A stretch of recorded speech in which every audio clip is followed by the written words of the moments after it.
Bonsoir à tous, bienvenue au 19h. Dans l'actualité ce soir, les premiers résultats du recensement de la population du territoire en 2017 ont été rendus publics ce jeudi. Après plus d'un mois d'enquête, l'INSEE a livré son verdict. Les détails et la lecture des chiffres 2017 au cours de cette édition. Merci de nous accompagner durant cette demi-heure d'information. Place au titre de votre JTM.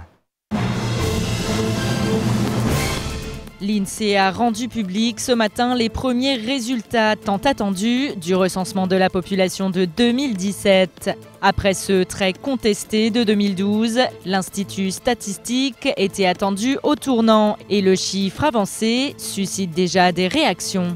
Focus sur ces premiers résultats en ouverture de votre journal. Grosse opération de police ce matin du côté du quartier Batrolo à Kaweni. Cette dernière entre dans le cadre de la lutte contre l'immigration clandestine et a une nouvelle fois mis en lumière les drames humains qui ont lieu quotidiennement sur le territoire. Une dizaine de personnes ont été interpellées par les agents de la DDSP et de la PAF. Explication au cours de cette édition.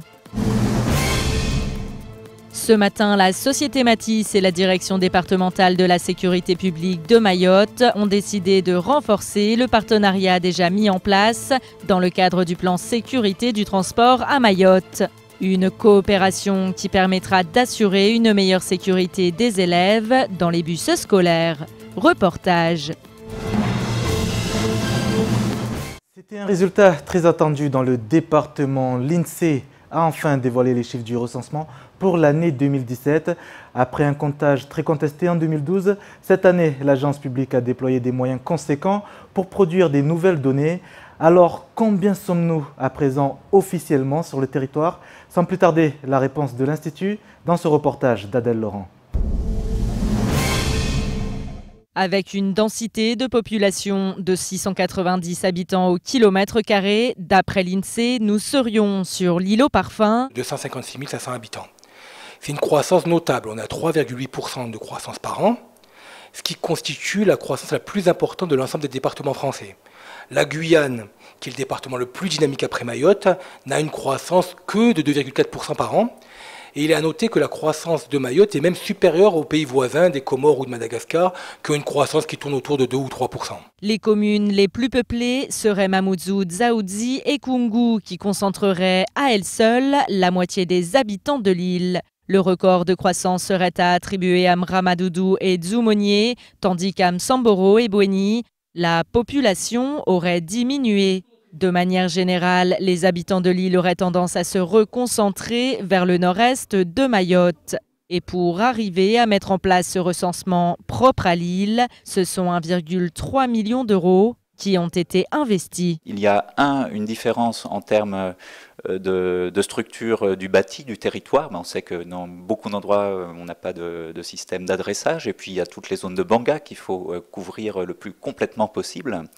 Et puis, l'autre point, c'est aussi les facteurs socioculturels, ne serait-ce que les questions de langue. Ce recensement a été effectué en étroite collaboration avec les communes et pour cause, le nombre d'habitants influe directement sur leur évolution, notamment en ce qui concerne la dotation globale de fonctionnement et leurs aménagements.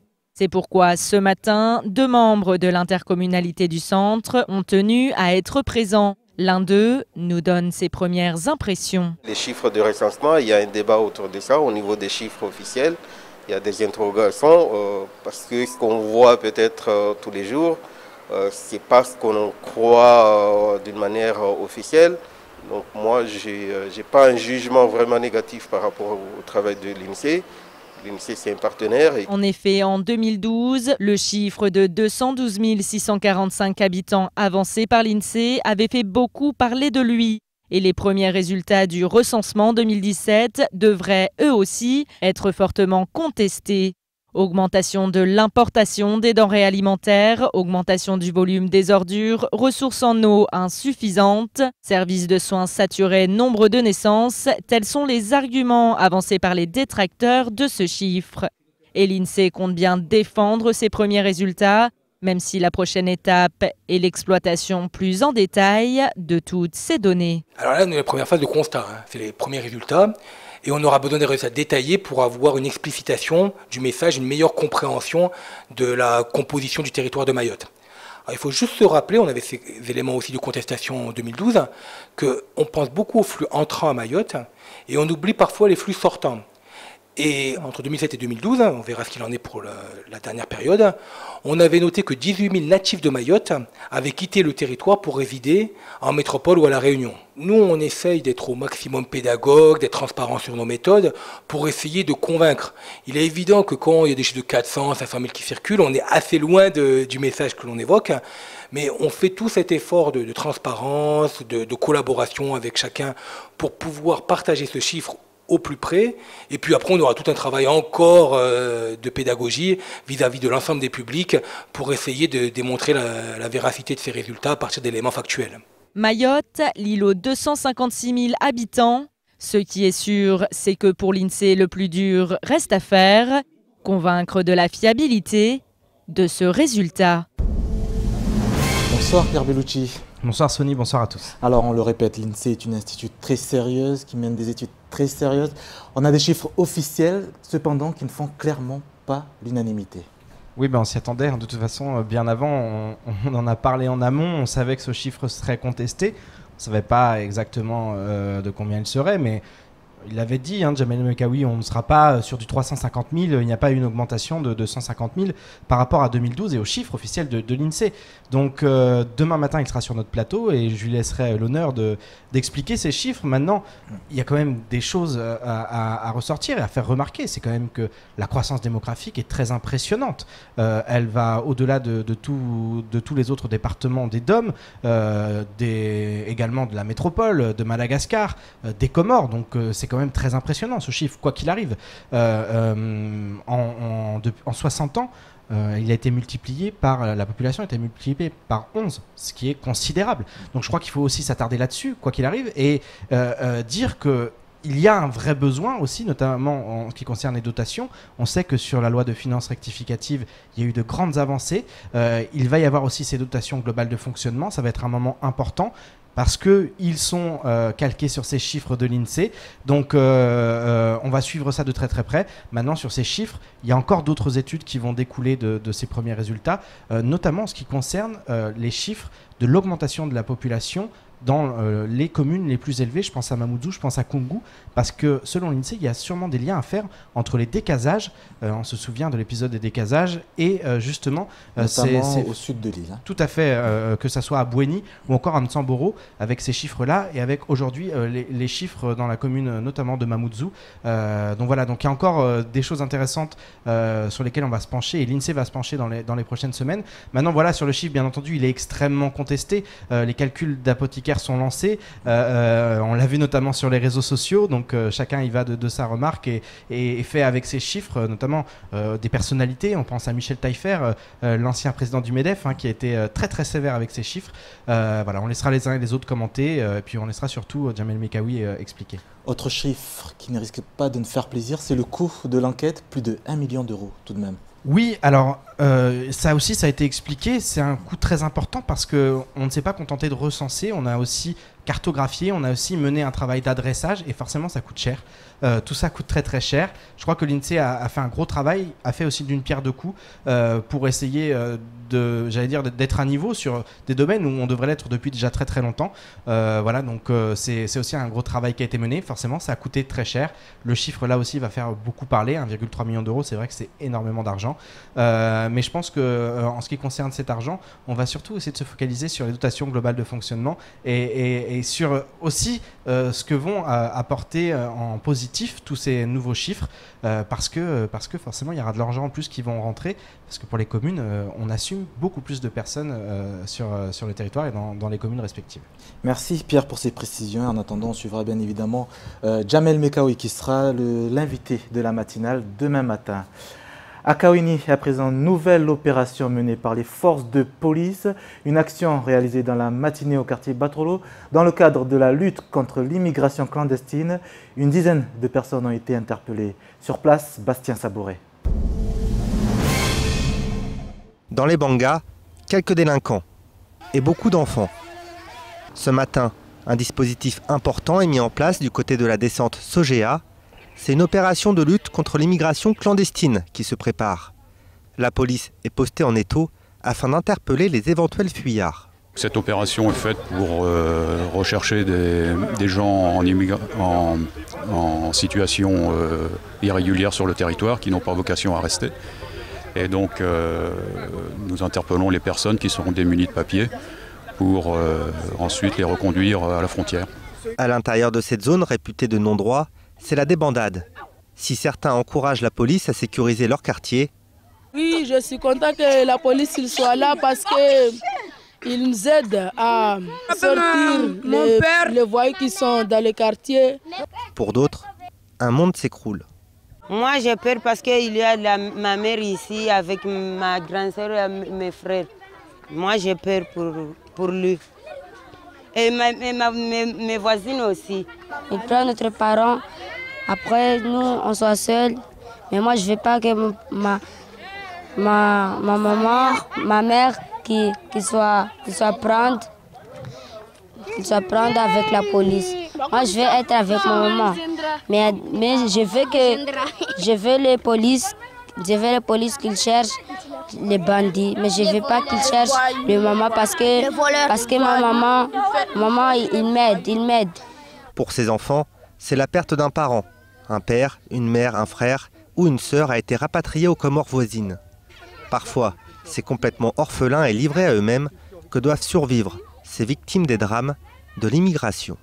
Il y a des parents qui ont été expulsés, ils ont laissé les enfants ici. Et c'est nous qui gardons leurs enfants. On ne sait pas s'ils vont trouver encore de l'argent pour venir ici regarder leurs enfants, puisque les enfants sont à l'école. Et ça va gâcher l'éducation des enfants. Un peu plus loin, des enfants tentent de se réconforter entre eux. On pleure parce que vous capturez notre maman. Moi aussi je suis triste de ne pas retrouver ma maman et mon papa et ma famille. Tout. Ils ont été enlevés aussi ? Oui, mon papa était enlevé, mais je ne sais pas où est ma maman. Une dizaine de personnes en situation irrégulière auront encore été interpellées. C'est très ému que les policiers repartent. Faire respecter la loi tout en excluant la dimension humaine n'est pas toujours chose aisée. Bien évidemment, nous aussi nous sommes des pères de famille, nous sommes tous des parents. En revanche, nous ne sommes pas les responsables de cette situation. Sans doute faudrait-il responsabiliser les parents et éviter d'ailleurs de les élever dans des conditions telles qu'ils le sont ici. Mais bon, ça c'est qu'une opinion personnelle. Les enfants sont les premières victimes de ce dramatique contexte géopolitique. Il est urgent que les États à l'origine de ce désastre trouvent ensemble une solution commune pour y mettre fin. Au chapitre social, alors que la grève à Maïko a dégénéré hier, le conflit se poursuit également du côté de la MCG. La sérénité n'est toujours pas revenue au port, et ce, dans l'attente du rapport de la mission interministérielle censée guider notamment les élus quant à l'avenir de l'infrastructure. Après sa rencontre avec le chef du département, le président de l'Union maritime de Mayotte était l'invité de la matinale. L'occasion pour Norbert Martinez ce jeudi de faire le point sur une situation devenue invivable. Compte rendu de cet entretien avec Pierre Bellucci et Leslie Vimenet. La fin de l'année 2017 approche à grands pas, mais la question de l'avenir du port semble encore loin d'être scellée. 6 mois après les propos du président du conseil départemental, qui a annoncé la déchéance probable de la DSP, le statu quo demeure. À ce titre, le président de l'Union maritime a pu rencontrer Ibrahim Soba-Adine Ramadani afin d'appréhender toutes les éventualités. Nous avons évoqué toutes les situations possibles. Et je dois dire, et c'est pas une langue de bois, on est parti de la solution éventuelle de pouvoir conserver le délégataire à condition 2, avec toutes les modifications nécessaires. Vous vous rappelez quand même qu'il y a eu un rapport à la base qui mettait en cause bien sûr le délégataire, mais également le conseil départemental avec les décisions qui n'avaient pas été prises. Autre solution, un grand port maritime ou encore une régie assurée par des personnes extérieures à l'infrastructure. Autant de solutions qui n'ont pas encore fait l'objet d'une décision définitive, aux grandes dames de Norbert Martinez, qui souligne l'urgence d'y voir plus clair. Nous, on parle pour nous, on vit depuis 6 mois avec, oui, la déchéance du port, mais j'imagine pour les salariés de MCG, hein, je parle des salariés de MCG qui bossent, qui font leur boulot, qui vivent depuis 6 mois avec l'espèce de couperet au-dessus de leur tête, en se disant demain tu vas dégager. Alors j'imagine, tout à l'heure j'ai parlé des grévistes, vous vous rendez compte de ce climat. Mais imaginez tous les sous-traitants, parce qu'il y a des sous-traitants quand même aussi, donc des entreprises qui travaillent avec MCG, qui vivent eux aussi en se disant qu'est-ce qui va se passer demain. Alors si en plus on doit encore attendre 6 mois, ou 1 an, comme on entend, pour prendre des décisions définitives. Ouais. L'attente est devenue trop longue et c'est toute l'économie de l'île qui en pâtit. D'autant que pour Norbert Martinez, il ne suffit pas uniquement d'envisager un changement de gouvernance pour résoudre tous les problèmes au port de Longoni. Vous savez, le vrai problème, je crois qu'il faut aussi l'aborder, c'est qu'on ne fait pas de l'économie à Mayotte, on fait de la politique. Voilà. Vous vous rappelez quand même la première DSP. Première DSP qui a été cassée parce que le président à l'époque, président Douchina pour ne pas le nommer, disait simplement je veux un grand nom de la manutention. Bon. Il a voté, je rappelle que Douchina a voté pour le projet de MCG le 8 juillet 2013. C'est pas un grand nom de la manutention quand même, MCG. Si on devait repartir sur une DSP, il y a quand même une solution très simple. Je crois que vous avez reçu également le président de la CCI. Ça pourrait être une étape, mais je parle toujours au conditionnel. Mais je vais vous dire, si c'est la CCI, mais si on ne met pas les organes de contrôle et de sécurité, ça sera pareil.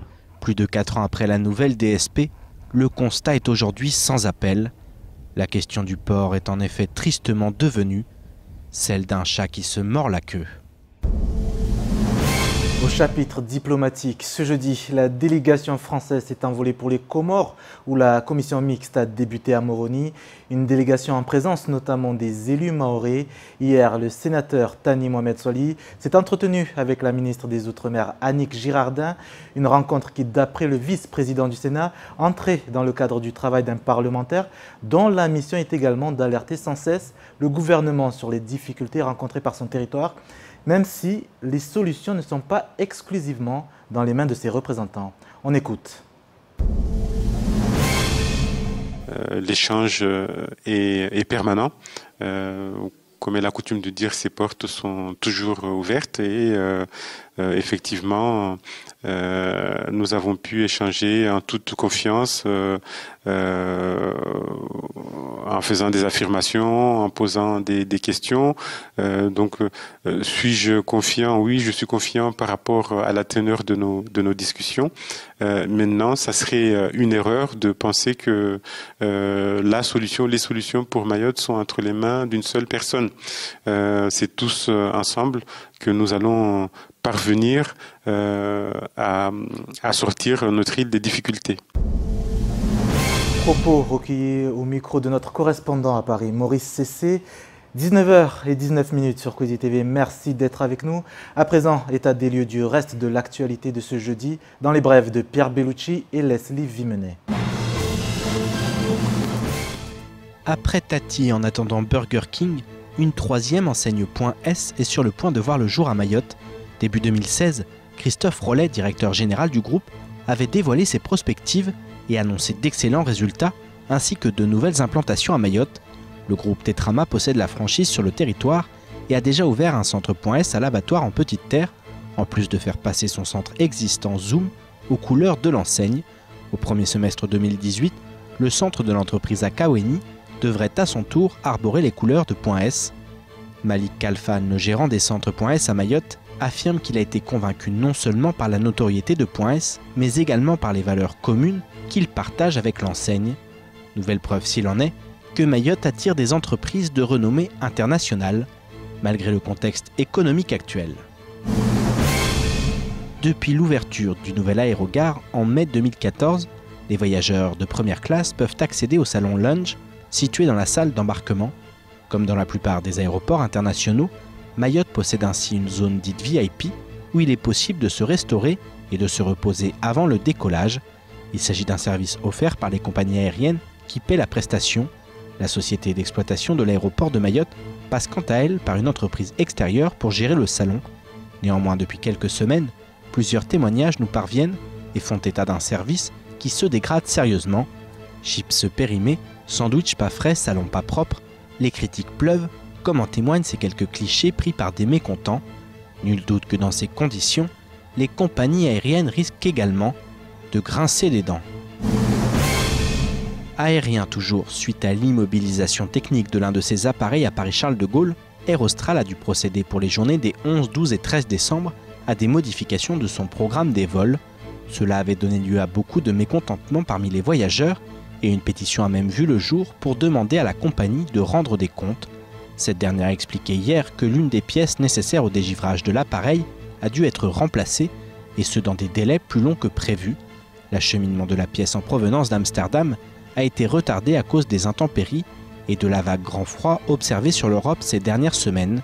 La situation est aujourd'hui rétablie, tout comme le retour à la normale de son programme des vols.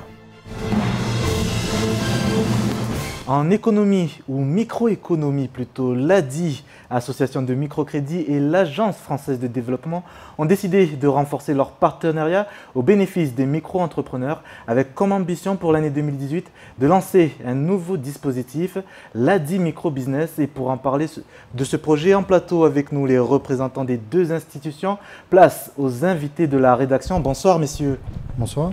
Bonsoir. Emmanuel Legras pour l'ADI et Yves Raja, directeur de l'AFD. Bienvenue dans ce plateau. Emmanuel Legras, à quoi consistera ce nouveau dispositif de l'ADI Business ? Alors, le nouveau dispositif ADI Micro Business, donc lancé avec le soutien de l'Agence française de développement, a deux vocations. La première étant de constituer un centre de formation gratuit pour micro-entrepreneurs, de proposer des solutions de formation et de coaching individuel en amont de la création d'entreprise, mais également après la création d'entreprise avec des services à la carte. Et tout ça, bien sûr, cumulé avec les dispositifs de financement par le microcrédit que l'ADI peut proposer.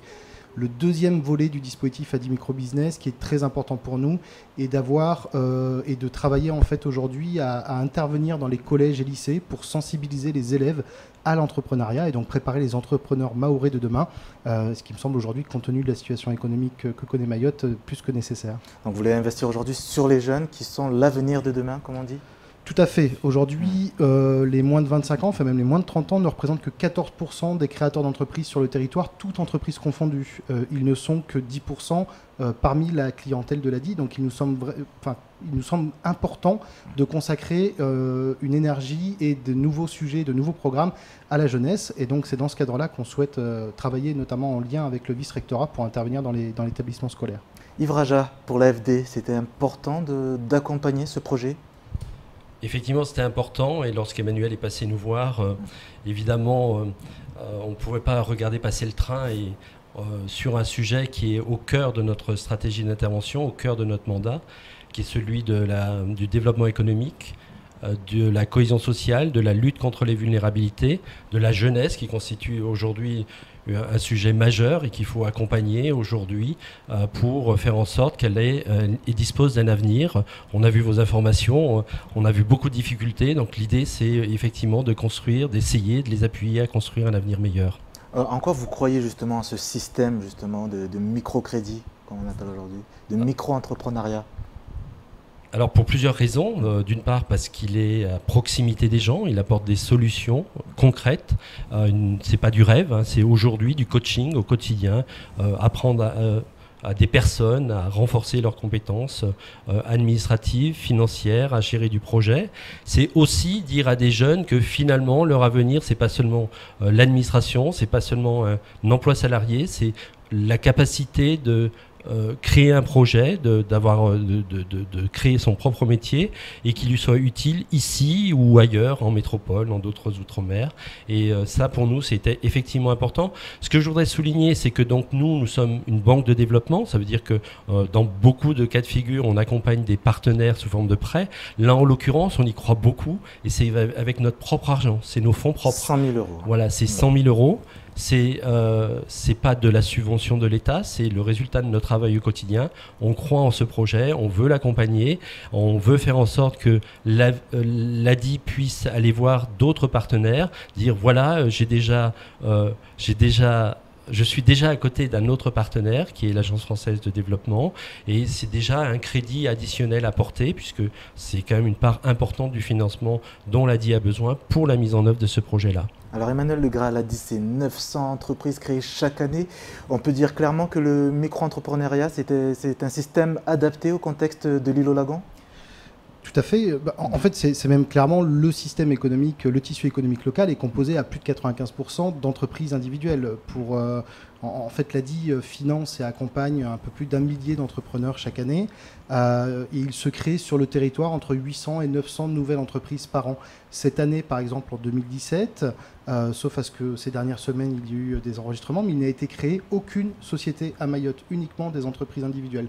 Donc il est nécessaire d'accompagner les gens qui créent leur propre emploi, qui sont donc dans l'auto-emploi, par l'accès au financement, pour les personnes qui n'ont donc pas accès au crédit bancaire, avec des microcrédits jusqu'à 15 000 € aujourd'hui, par également l'accès à des dispositifs d'accompagnement, de formation.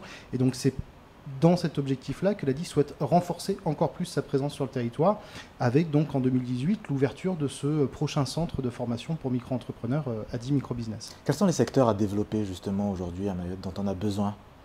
Alors, on a besoin d'à peu près tous les secteurs sur Mayotte, pour être clair. Pour autant, pour moi, ce n'est pas une question de secteur dont on a besoin, c'est plus de secteurs que l'on doit renforcer. Par exemple, le secteur agricole qui a un potentiel très important et qui pourrait couvrir des besoins encore plus importants que ce qu'il ne fait aujourd'hui. Il doit être renforcé. La filière agricole doit être. La filière pêche également, à travers l'économie bleue aussi, le transport maritime, etc. Alors nous, on travaille sur des petits entrepreneurs, mais quand on parle de filière, la filière, c'est toute la chaîne de production et la chaîne de valeur. Ça va du plus petit jusqu'au plus gros, en passant par de la mini-industrie ou par de l'industrie tout simplement. Aujourd'hui, voilà, il y a des secteurs aujourd'hui qui sont existants, mais qu'il s'agit de soutenir et de renforcer. Et nous, ce qu'on souhaite à travers ce dispositif, c'est aussi d'informer les jeunes qu'il y a des filières d'avenir à Mayotte qui peuvent du coup participer au programme pédagogique des enseignants et qui peuvent faciliter du coup les choix d'orientation des élèves. En tout cas, c'est l'ambition que l'on porte à travers ce projet. Alors, on approche justement à la fin de l'année 2017. 2018 va s'ouvrir. Quelles sont les perspectives justement à venir ? Alors, ce qui concerne l'ADI, donc la perspective, il y a tout d'abord donc ce nouveau projet avec l'AFD. Mais au-delà de ça, c'est d'être sur une première année complète d'expérimentation de notre nouveau microcrédit jusqu'à 15 000 €. C'est également du coup développer notre nouvelle agence qui nous a permis de renforcer notre maillage territorial qui a ouvert donc à Chiconi au mois d'août cette année. On va la renforcer par du recrutement et donc par une présence plus importante sur la zone du centre-ouest. Et les perspectives, c'est de financer 1100 entrepreneurs, d'en accompagner 800 à travers notre dispositif actuel et à travers ADI Microbusiness d'accompagner donc 90 micro-entrepreneurs en plus et d'informer 150 élèves. Donc on est parti sur un mariage de longue durée entre les deux institutions, Yves Raja ? C'est déjà un mariage de longue durée. Nous sommes partenaires depuis très longtemps. Plus de 20 ans. Plus de 20 ans. Et puis sur l'ensemble des Outre-mer où se situe l'ADI, c'est plus de 15 millions sur l'ensemble des Outre-mer qu'on a investi à côté de l'ADI. C'est spécifiquement 3 millions cette année qui a été aussi apporté à l'ADI, mais dédié à Mayotte pour l'ouverture d'une nouvelle agence et le développement des activités de cette agence. C'est des financements apportés à l'ADI pour mettre en œuvre des études d'impact, des études de réflexion sur le marché informel. Voilà, c'est pour longtemps. Oui, tout à fait. L'AFD est un partenaire historique de l'ADI et donc sur l'ensemble de nos implantations outre-mer. Et en effet, on a pu bénéficier, c'est important de le souligner, de la première ligne de crédit donc de refinancement à Mayotte que l'AFD nous a accordé et spécifiquement pour cette agence de Chiconi. Voilà. Merci, messieurs, d'être venus nous parler de ce prolongement de mariage, comme on dit. Et à très bientôt. Merci. Merci beaucoup. C'est ce que l'on pourrait également appeler un prolongement de mariage heureux. Ce jeudi, la société Matisse et la direction départementale de la sécurité publique ont décidé de renforcer leur partenariat dans le cadre du plan de sécurité du transport à Mayotte, une coopération pour assurer une meilleure sécurité dans les bus scolaires, des incivilités qui, d'après les deux acteurs, sont en baisse sur les lignes Halo. Les images de cette nouvelle signature dans ce reportage. Prolonger une union déterminante pour la sécurité de tous. La société Matisse et la direction départementale de la sécurité publique de Mayotte renouvellent et renforcent leur coopération pour lutter contre les incivilités dans les lignes de transport scolaire. Nous, le point sécurité est une priorité, vu de ce qui se passe sur le réseau. On a pas mal d'incivilités, d'actes de vandalisme, d'agressions. Donc on attache une grande particularité à la sécurité. Donc ça vient justement renforcer ce partenariat et montrer qu'on est en collaboration directe avec les forces de police concernant ces actes d'incivilité qu'on rencontre sur le réseau pratiquement, je ne dirais pas tous les jours, mais assez souvent. En plus d'améliorer la sécurité, la collaboration aura pour mission de renforcer les moyens de surveillance et la mise en commun des procédures de contrôle et de l'information entre les deux partenaires, mais également accentuer l'action judiciaire et préventive, une association qui, avec le temps, a su faire ses preuves d'après les forces de l'ordre. Des missions donc de prévention, d'aide et de répression le cas échéant. Prévention par une présence accrue lors des déplacements des bus et lors de leurs arrêts. Prévention aussi lors des contrôles que nous faisons conjointement avec les agents de Mathis. C'est un partenariat qui est très efficace. C'est ça qui est important aussi. Il est couronné de succès. On a moins d'incidents qu'avant, alors qu'il y a plus d'élèves. Et les chauffeurs, à mon sens, sont plus en sécurité que dans les périodes antérieures. Et la société de transport scolaire n'a pas lésiné sur les moyens pour renforcer la protection des usagers et du personnel. 15 bus scolaires sont actuellement équipés de systèmes de vidéoprotection. Un redoublement d'efforts pour sécuriser un réseau à l'eau qui compte cette année plus de 23 600 élèves passagers. Fin de ce journal, merci de l'avoir suivi. Dans un instant, les nouvelles du temps avec Alexandra Marouane. Retour de l'information sur Coésie demain avec dernier jour de la semaine avec la matinale à 6 h. Pour un décryptage de l'actualité du jour. Pour ma part, je vous donne rendez-vous à 19 h pour votre JTM. Passez une agréable soirée sur Coésie et à demain, si vous le voulez bien.